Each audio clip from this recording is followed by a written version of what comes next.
So good morning guys. तो चलिए start करते हैं आज के यानी कि 12 मई के इंपॉर्टेंट करंट अफेयर्स को। तो इस प्रश्न में आपसे पूछ रहे हैं अभी हाल ही में पूर्वोत्तर भारत का पहला भूतापीय उत्पादन कुआं ये कहां पर खोदा गया है? तो आंसर होगा अरुणाचल प्रदेश में। तो अभी अरुणाचल प्रदेश में पूर्वोत्तर भारत का पहला भूतापीय उत्पादन कुआं खोदा गया है। इसे अरुणाचल प्रदेश के पश्चिमी कामेंग जिले के दिरांग में खोदा गया है।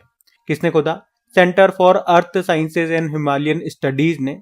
ये भूतापीय उत्पादन कुआं भूतापीय ऊर्जा यानी कि जियोथर्मल एनर्जी को प्राप्त करने के लिए बनाया गया है। ये कुएं जमीन के अंदर गहराई में खोदे जाते हैं जहां गर्म पानी या भाप होती है। फिर इस गर्म पानी या भाप को कुएं के माध्यम से सतह पर लाया जाता है और फिर इससे बिजली उत्पादन या फिर अन्य तापीय अनुप्रयोगों यानी कि थर्मल एप्लीकेशंस में इसका उपयोग किया जाता है। तो अभी ये पूर्वोत्तर भारत का पहला भूतापीय उत्पादन कुआं खोदा गया कहां पे? याद रखना, अरुणाचल प्रदेश में। अरुणाचल प्रदेश के स्टैटिक देखते हैं, फिर मैं आपको कुछ इस तरह के प्रश्न रिवाइज कराऊंगा जहां पे हम देखेंगे पूर्वोत्तर भारत में पहली बार और क्या क्या चीजें हुई है। देखो, अरुणाचल प्रदेश की कैपिटल ईटानगर होती है। मुख्यमंत्री पेमा खांडू, गवर्नर है केटी परनायक। और यहाँ पे आपको कुछ माउंटेन पासेस दर्रों की बात करें तो बोमडेला दर्रा, दीफू दर्रा, दिहांग दर्रा, योंगयाब दर्रा यहाँ मिल जाएगा। Namdapha national park, Mouling national park, पक्के टाइगर रिजर्व है यहाँ पे। यहाँ का राजकीय पशु है मिथुन या गयाल। पक्षी है ग्रेट इंडियन हॉर्नबिल। फूल है द्रौपदी माला। वृक्ष है होलांग। और मैंने आपको कहा था कि पूर्वोत्तर भारत में पहली बार कुछ चीजें हुई हैं, उससे संबंधित प्रश्न मैं आपको रिवाइज करवाऊंगा। तो आ जाओ फिर। अगर पूछे पूर्वोत्तर भारत का पहला प्राकृतिक चिकित्सा अस्पताल की आधारशिला कहां पे रखी गई थी? असम के डिब्रूगढ़ में। पुरानी पेंशन योजना को बहाल करने वाला पूर्वोत्तर राज्य बना था सिक्किम। पूर्वोत्तर के पहले कंप्रेस्ड बायोगैस प्लांट का उद्घाटन किया गया था असम के कामरूप जिले में। डीजी यात्रा सुविधा पाने वाला पूर्वोत्तर का पहला हवाई अड्डा ये गुवाहाटी में जो गोपीनाथ बारदोली हवाई अड्डा है वो बना। आधार से जुड़े जन्म पंजीकरण शुरू करने वाला पहला पूर्वोत्तर राज्य नागालैंड। ईट राइट स्टेशन प्रमाणन प्राप्त करने वाला उत्तर पूर्वी रेलवे का पहला स्टेशन गुवाहाटी रेलवे स्टेशन। उत्तर पूर्वी राज्य की पहली वंदे भारत ट्रेन ये असम में शुरू हुई थी, गुवाहाटी से पश्चिम बंगाल के न्यू जलपाईगुड़ी तक। हर घर जल योजना के तहत 100% कवरेज हासिल करने वाला पहला पूर्वोत्तर राज्य अरुणाचल प्रदेश। दुनिया का पहला आनुवांशिक रूप से संशोधित रबड़ का पौधा लगाया गया था असम में। और भारत का पहला शुद्ध हरित हाइड्रोजन प्लांट कहां पर शुरू हुआ था? असम में। तो पूर्वोत्तर भारत में ये कुछ चीजें पहली बार से संबंधित हैं, इनको ध्यान में रखना। अगला प्रश्न देखते हैं। फिर अगले में पूछ रहे हाल ही में राष्ट्रीय प्रौद्योगिकी दिवस ये कब मनाया गया? तो आंसर होगा 11 मई को। तो हर साल 11 मई को नेशनल टेक्नोलॉजीज डे राष्ट्रीय प्रौद्योगिकी दिवस के रूप में मनाया जाता है। पहला राष्ट्रीय प्रौद्योगिकी दिवस ये 11 मई 1999 को मनाया गया था, पोखरण परमाणु परीक्षण की वर्षगांठ के रूप में। एक्चुअली में आपको याद होगा भारत ने 11 मई 1998 को पोखरण में अपना दूसरा परमाणु परीक्षण किया था और उसे कोड नेम दिया था शक्ति। जबकि पहला वाला हमने कब किया था? 18 मई 1974 में, और उसको कोड नेम दिया था स्माइलिंग बुद्धा। ठीक है, तो हमने जो दूसरा पोखरण में परमाणु परीक्षण किया था उसकी वर्षगांठ के रूप में ये दिन हम मनाते हैं नेशनल टेक्नोलॉजी डे के रूप में 11 मई को। थीम भी है। थीम क्या है? यंत्र। यंत्र की फुल फॉर्म हो गई Yugantar for advancing new technology research and acceleration. अब डे वाला प्रश्न है, चलो एक बार फिर से मई के सारे इंपॉर्टेंट डेज में आपको रिवाइज करवाता हूँ। आ जाओ फिर। 1 मई को इंटरनेशनल लेबर डे होता है, श्रम दिवस। 2 मई को विश्व ट्यूना दिवस। 3 मई को विश्व प्रेस स्वतंत्रता दिवस। 4 मई को कोयला खनिक दिवस। 4 मई को ही अंतरराष्ट्रीय अग्निशामक दिवस, फायर फाइटर डे। 6 मई को वर्ल्ड अस्थमा डे। 7 मई को वर्ल्ड एथलेटिक्स डे।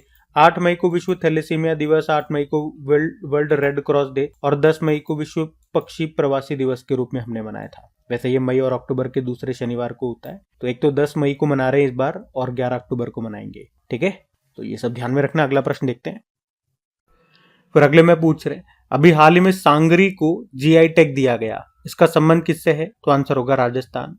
तो सांगरी ये राजस्थान के खेजड़ी वृक्ष की हरी फली होती है। खेजड़ी आप जानते होंगे राजस्थान का राजकीय वृक्ष है ये, और उसकी जो फलियां होती है उसी को सांगरी कहा जाता है। यहाँ पे लोग इसको खाते भी हैं और अभी इसी को जीआई टैग मिला है। देखो, जीआई टैग की बात करें, जीआई मतलब हो गया ज्योग्राफिकल इंडिकेशन टैग, और ये एक्ट है 1999 का, लागू हुआ था 2003 में, और पहली बार दिया गया था 2004-05 में दार्जिलिंग टी को, जो कि पश्चिम बंगाल की। किसी भी प्रोडक्ट को अगर जीआई टैग दिया जाता है तो कितने सालों के लिए वैलिड रहता है? 10 सालों के लिए। उसके बाद फिर से उसको रिन्यू कराना पड़ेगा। कौन देता है? भौगोलिक सांकेतिक रजिस्ट्री, चेन्नई तमिलनाडु के द्वारा दिया जाता है। अभी इस साल कुछ प्रोडक्ट्स को दिया, कुछ एक मैं आपको बताऊं तो एक तो हैंडीक्राफ्ट घर चोला याद रखना, इसको जीआई टैग मिला, ये गुजरात का है। वर्जिन नारियल तेल को जीआई टैग मिला, निकोबार का है। भारत सरकार ने लक्ष्य भी रखा है 2030 तक 10,000 जीआई टैग का। अहमदाबाद की सौदागिरी ब्लॉक प्रिंट को जीआई टैग मिला। तमिलनाडु के तंजावुर के कुंभकोणम पान के पत्तों को और कन्याकुमारी के थोवलाई फूल माला को जीआई टैग मिला था। जम्मू कश्मीर के अभी 7-8 प्रोडक्ट्स हैं, जैसे कि Namda, Kashmiri Gabba, Kashmiri willow bat, Kashmiri Tweed, cruel Kashmir, chain switch, shikara और वागू को जीआई टैग मिला। मेघालय के रिंडिया सिल्क और खासी हैंडलूम को जीआई टैग मिला। सांबा वाथल ये तमिलनाडु की मिर्च है। तेलंगाना की चपाता मिर्च को भी मिला। गुजरात के अमलसाद चीकू को और तमिलनाडु के पन्नरुत्ती काजू। ये कुछ, वैसे तो बहुत सारे और भी हैं, लेकिन कुछ एक जो इंपॉर्टेंट लगे वो मैंने आपको करवा दी, जिनको इसी साल जीआई टैग मिला। ये सब ध्यान में रखना। अगला प्रश्न देखते हैं। फिर अगले में पूछ रहे हैं कि south Asian Football Federation under 19 championship 2025 का आयोजन ये कहां पर किया जा रहा है? तो आंसर होगा इसका Arunachal Pradesh. South Asian Football Federation under 19 championship 2025 कहां पर? अरुणाचल प्रदेश में। अभी 9 मई को ये शुरू हो चुका है, 18 मई तक चलेगा।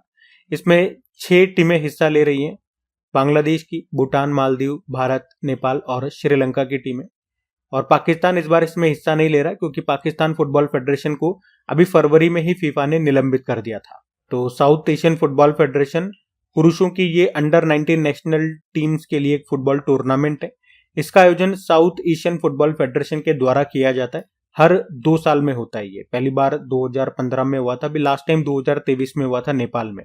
उसको भारत ने जीता था, पाकिस्तान को हराया था। अब देखते हैं अभी से कौन जीतता है। बाकी फुटबॉल की बात है तो एक काम करता हूं, 2025 से जो इंपॉर्टेंट फुटबॉल से संबंधित प्रश्न है वो मैं आपको रिवाइज करवा देता हूं। तो देखो फिर, अभी पूछे 78वीं संतोष ट्रॉफी 2024-25 को किसने जीता? पश्चिम बंगाल ने केरल को हराया। अमेरिका का सर्वोच्च नागरिक सम्मान जिसको कहते हैं the presidential medal of freedom, पहली बार किसी पुरुष फुटबॉल प्लेयर को मिला। लियोनल मेसी उनका नाम है, जो अर्जेंटीना से है। स्पेनिश सुपर कप खिताब जो सऊदी अरब में हुआ था, इसको एफसी बार्सिलोना ने जीता रियल मैड्रिड को हरा के। 2024-25 सत्र का छठा इंडियन सुपर लीग शील्ड खिताब ये कोलकाता में हुआ था, उसको मोहन बागान सुपर जायंट ने जीता उड़ीसा फुटबॉल क्लब को हरा के। दूसरा पिंक लेडीज कप 2025 फुटबॉल प्रतियोगिता यूएई में हुआ, साउथ कोरिया ने जीत लिया रशिया को हरा के।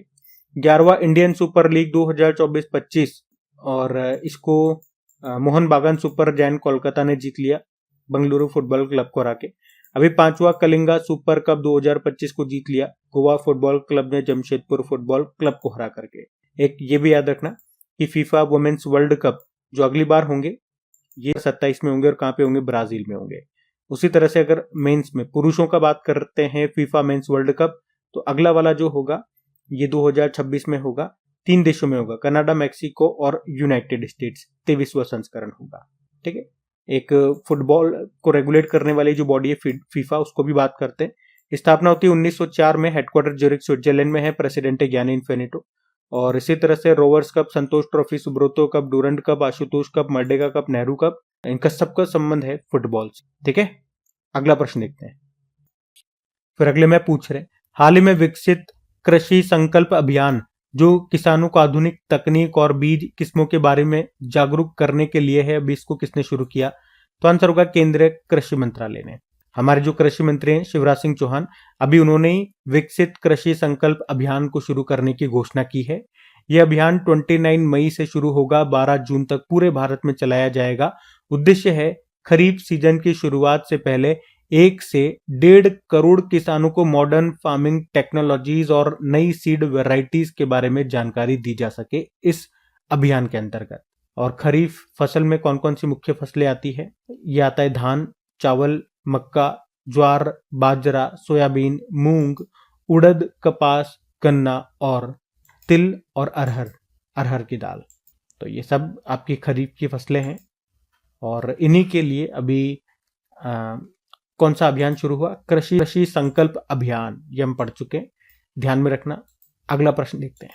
अच्छा, यहाँ पे कृषि से संबंधित कुछ और करंट अफेयर्स के प्रश्न को रिवाइज करवाता हूं। देखो, आप जानते हो हमारे कृषि मंत्री कौन है? शिवराज सिंह चौहान। और इन्होंने किसान की बात नाम से कार्यक्रम शुरू किया था किसानों से संवाद के लिए। और कृषि और ग्रामीण विकास, क्षेत्र में स्टार्टअप्स के लिए जो कृषि मंत्री हैं शिवराज सिंह चौहान, उन्होंने कौन सा फंड लॉन्च किया था? एग्रीश्योर फंड। और 750 करोड़ रुपए का ये फंड है। नाबार्ड इसको ऑपरेट करता है, मॉनिटर करता है। और भारत का पहला बायोबिटामिन नेशनल हाईवे ये महाराष्ट्र के नागपुर जिले में बनाया गया है। ये देश का पहला नेशनल हाईवे है जो कि फसल अवशेष से प्राप्त विटामिन से बना है। और भारतीय कृषि में डिजिटल क्रांति लाने के लिए प्रोजेक्ट विस्तार शुरू किया आईआईटी मद्रास ने। दीनदयाल उपाध्याय भूमिहीन कृषि मजदूर कल्याण योजना को शुरू किया छत्तीसगढ़ ने। और इलेक्ट्रॉनिक्स एंड आईटी मिनिस्ट्री ने आईआईटी इंदौर के सहयोग से एग्री हब नाम से सेंटर ऑफ एक्सीलेंस लॉन्च किया था। मृदा स्वास्थ्य को बढ़ावा देने के लिए हर खेत स्वस्थ खेत अभियान लॉन्च किया हरियाणा ने। तीसरी बिम्स्टेक कृषि मंत्री स्तरीय बैठक 2025 का आयोजन हुआ काठमांडू में, नेपाल की कैपिटल काठमांडू में। और अभी आईसीएआर का महानिदेशक, आईसीएआर मतलब Indian council of agricultural research के महानिदेशक कौन बन गए? मांगीलाल जाट बन गए। ठीक है, तो ये सब ध्यान में रखना। अगला प्रश्न देखते हैं। फिर अगले में आपसे पूछ रहे हैं, अभी हाल ही में दुनिया का तीसरा सबसे बड़ा वाहन निर्माता ये कौन सा देश बन गया है? तो आंसर होगा इसका भारत। और ये बताया अभी हमारे जो केंद्रीय सड़क परिवहन व राजमार्ग मंत्री है कौन? नितिन गडकरी। उन्होंने कहा कि अब भारत दुनिया का तीसरा सबसे बड़ा वाहन निर्माता बन गया है, जबकि दुनिया का सबसे बड़ा वाहन निर्माता देश ये चीन है, दूसरे स्थान पर अमेरिका है और अब भारत तीसरे स्थान पे आ गया है। अच्छा, अब इसी तरह से कुछ और रैंकिंग्स मैं आपको बताऊंगा। देखो, पहले आप लिस्ट में देखो। अगर पूछे कॉफी उत्पादन के मामले में भारत विश्व में कौन से स्थान पर है? सातवें स्थान पे टॉपर ब्राजील है और भारत में टॉप पे कर्नाटक है। ग्लोबल फायर पावर इंडेक्स में भारत चौथे स्थान पर है, टॉपर अमेरिका है। नीति आयोग के पहले राजकोषीय स्वास्थ्य सूचकांक में पहले स्थान पर उड़ीसा हो गया। अंतरराष्ट्रीय वायु परिवहन संघ की रिपोर्ट के अनुसार भारत को वैश्विक घरेलू उड़ान भार रैंकिंग में पहला स्थान मिला। Global lead green building 2024 ranking में भारत तीसरे स्थान पर है, टॉपर चाइना है। भ्रष्टाचार धारणा सूचकांक करप्शन परसेप्शन इंडेक्स में भारत 96 पे है, टॉप पे डेनमार्क है। पंचायत हस्तांतरण सूचकांक 2024 यानी कि पंचायत डिवोल्यूशन इंडेक्स में टॉप पर कर्नाटक है। ग्लोबल टेररिज्म इंडेक्स में भारत 14वें स्थान पर है, टॉप पर बुर्किना फासो हो गया। और वर्ल्ड हैप्पीनेस इंडेक्स में भारत 118वें स्थान पर है, टॉप पर फिनलैंड हो गया। पहली बार जो भी पंचायत उन्नति सूचकांक आया है उसमें फ्रंट रनर अप एक कैटेगरी में टॉपर गुजरात हो गया। अभी 7वां जो वर्ल्ड एयर क्वालिटी रिपोर्ट आया था उसमें टॉपर चार्ड हो गया और भारत 5वें स्थान पर है। सिप्री की रिपोर्ट के अनुसार विश्व में सबसे बड़ा हथियार आयातक देश यूक्रेन है, दूसरे पे भारत हो गया। संयुक्त राष्ट्र के द्वारा जारी मातृ मृत्यु दर पर एक रिपोर्ट आई है, ट्रेडर्स इन मैटरनल मोर्टेलिटी सन 2000 से लेकर 2023 तक में भारत दूसरे स्थान पर है, टॉपर नाइजीरिया। अंकटाड के फ्रंटियर टेक्नोलॉजी रेडीनेस इंडेक्स में भारत 36वें स्थान पर है, टॉपर अमेरिका। उसके अलावा वर्ल्ड प्रेस फ्रीडम इंडेक्स में भारत 151वें नंबर पर है, टॉपर नॉर्वे हो गया। और विंड रिपोर्ट 2024 में भारत चौथे स्थान पर है, टॉपर चाइना है। फिस्कल मॉनिटर रिपोर्ट आई थी, इंटरनेशनल मॉनिटरी फंड ने जारी किया था। और डेप्ट टू जीडीपी रेशो आया था, मतलब किस देश ने सबसे ज्यादा लोन ले रखा है उस पर ये रिपोर्ट है। सूडान टॉप पर है, भारत 31 पे है। और मानव विकास सूचकांक 2025 में भारत 130 रैंक पर है और आइसलैंड टॉप पर है। यूनाइटेड नेशन डेवलपमेंट प्रोग्राम ने इसको जारी किया। और इसी ने अभी जेंडर इनइक्वलिटी इंडेक्स भी जारी किया था जिसमें भारत की रैंक बताई गई 102। ठीक है, तो ये सब इंपॉर्टेंट इंडेक्सेस हैं 2025 के, ये सारे ये ध्यान में रखना। अगला प्रश्न देखते हैं। फिर अगले में पूछ रहे हैं कि अभी हाल ही में छत्तीसगढ़ में सुरक्षा बलों ने किस ऑपरेशन के तहत अभी 22 नक्सलियों को मुठभेड़ में मार दिया है? तो आंसर होगा ऑपरेशन संकल्प। तो अभी ऑपरेशन संकल्प के तहत हमारे सुरक्षा बलों ने छत्तीसगढ़ के बीजापुर जिले में 22 नक्सलियों को मार गिराया है। इस ऑपरेशन संकल्प को चलाने वाला कौन है? सीआरपीएफ है।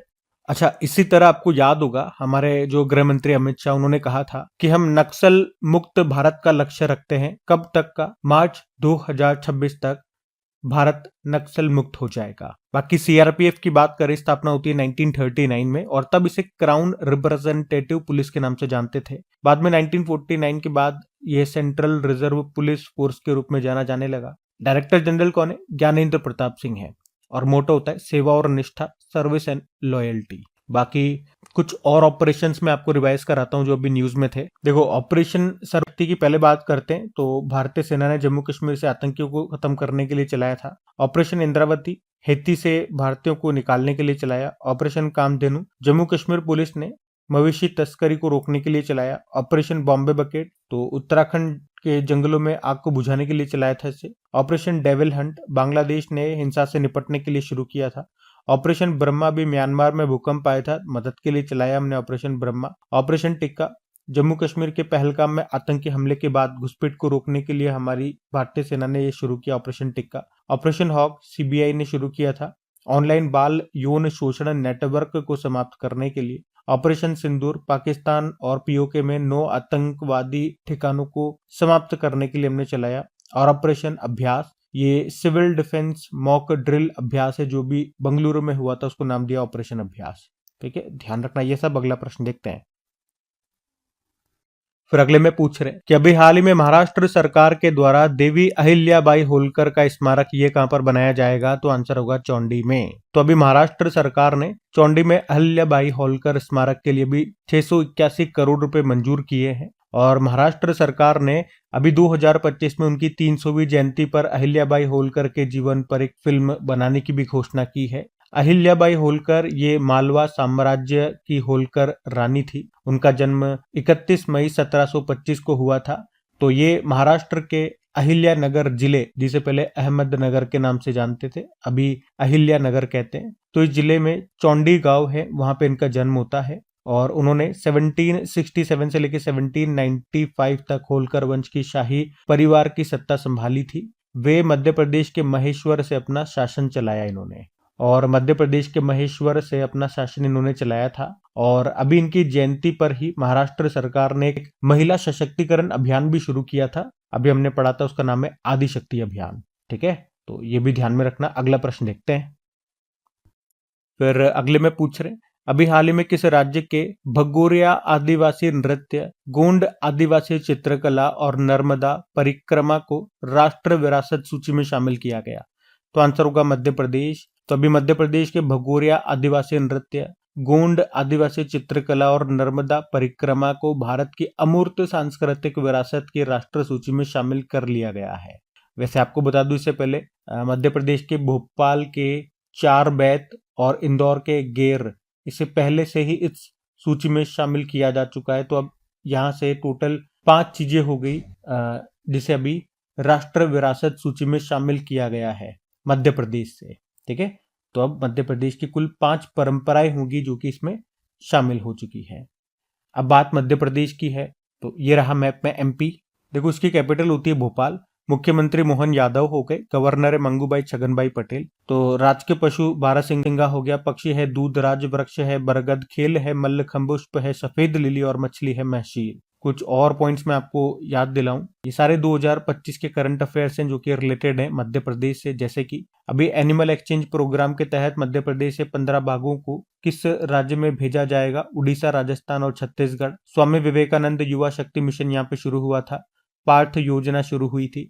मध्य प्रदेश में 3 बायोस्फीयर रिजर्व हैं जिन्हें यूनेस्को के विश्व बायोस्फीयर रिजर्व नेटवर्क में शामिल कर लिया गया। कौन कौन से? पचमढ़ी, पन्ना और अचान कुमार अमरकंटक नेशनल पार्क। और इंदौर के बाद किस शहर में भीख मांगने को अपराध घोषित कर दिया गया? भोपाल। भारत का पहला सफेद बाघ प्रजनन केंद्र ये खुलेगा मध्य प्रदेश के रीवा जिले में। मध्य प्रदेश भारत में सबसे अधिक गिद्ध आबादी वाला राज्य बन गया। और 58वां टाइगर रिजर्व, हमारे देश का 58वां टाइगर रिजर्व कौन सा बना, जो कि मध्य प्रदेश का नवा टाइगर रिजर्व भी है, तो आंसर होगा माधव नेशनल पार्क। मुख्यमंत्री समृद्धि परिवार योजना यहाँ शुरू होती है। भारत का पहला PPP green waste processing plant ये बनेगा इंदौर में। मध्य प्रदेश के सागर जिले में डॉक्टर BR अम्बेडकर के नाम पर एक नया वन्यजीव अभ्यारण्य घोषित किया गया था। ठीक है, तो ये सारे पॉइंट्स ध्यान में रखना। अगला प्रश्न देखते हैं। फिर अगले में पूछ रहे हैं भी हाल ही में martial Arjan Singh memorial hockey tournament 2025 का खिताब किसने जीता, तो आंसर होगा इंडियन रेलवे ने। तो अभी हाल ही में martial Arjan Singh memorial hockey tournament 2025 का आयोजन ये किया गया, जिसमें इंडियन रेलवे ने रेल कोच फैक्ट्री कपूरथला को हरा करके इसे जीत लिया है। आपको बता दूं, इस टूर्नामेंट का नाम एयरफोर्स मार्शल अर्जन सिंह के नाम पर रखा गया है, जो 5 स्टार रैंक पाने वाले एकमात्र इंडियन एयरफोर्स ऑफिसर है। और इंडियन एयरफोर्स के द्वारा हर साल इसका आयोजन होता है। इसकी शुरुआत 2018 में हुई थी।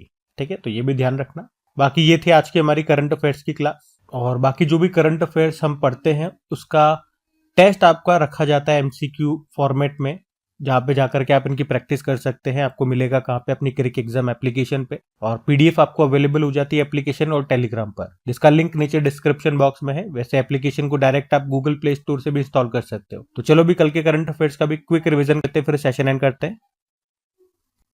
तो कल पहला प्रश्न आपसे पूछा था, भारत सरकार ने स्टार्टअप्स के लिए क्रेडिट गारंटी योजना के तहत ऋण गारंटी को 10 करोड़ से बढ़ा के कितना कर दिया, 20 करोड़ रुपए। फिर पूछा 2025 यूनेस्को गिलर्मो कैनो विश्व प्रेस स्वतंत्रता पुरस्कार से किसे सम्मानित किया गया, लॉ प्रेस अखबार को, ये निकारागुआ का है। फिर पूछा था अभी जन सुरक्षा योजना ये कब शुरू हुई थी, इसके अंदर 3 योजनाएं आती हैं, तो ये शुरू हुई थी 9 मई 2015 को, अभी 10 साल पूरे हो गए। फिर पूछा वर्ल्ड जूरिस्ट एसोसिएशन के द्वारा मेडल ऑफ ऑनर से किसे सम्मानित होने वाले पहले भारतीय वकील बन गए हैं, भुवन रिभु नाम है। और भारत का पहला स्वदेशी एंटी सबमरीन शैलो वाटरक्राफ्ट का नाम क्या है, आईएनएस अर्नला। विश्व प्रवासी पक्षी दिवस अभी 10 मई को मनाया गया। दिल्ली सरकार ने किसके सहयोग से वायु प्रदूषण को कम करने के लिए क्लाउड सीडिंग की घोषणा की, आईआईटी कानपुर। और उत्तर प्रदेश ने किसके साथ मिलकर यूपी एग्रीज और एआई प्रज्ञा पहल शुरू की, वर्ल्ड बैंक। भारत सरकार ने सैटेलाइट इंटरनेट संबंधी सेवाओं के लिए भी किसे मंजूरी दी, स्टारलिंक को। और आखिरी प्रश्न था, भारतीय निवेशकों और पर्यटकों को आकर्षित करने के लिए 10 वर्षीय गोल्डन वीजा किसने लॉन्च किया, वियतनाम। चलो कल का भी होमवर्क प्रश्न देखते हैं और सेशन एंड करते हैं। तो कल आपसे पूछा था कागयेद नृत्य महोत्सव ये कहाँ पर मनाया जाता है, तो आंसर होगा इसका सिक्किम। आप सभी ने प्रश्न का बिल्कुल सही उत्तर दिया। अब ये रहा आज का आपका होमवर्क प्रश्न।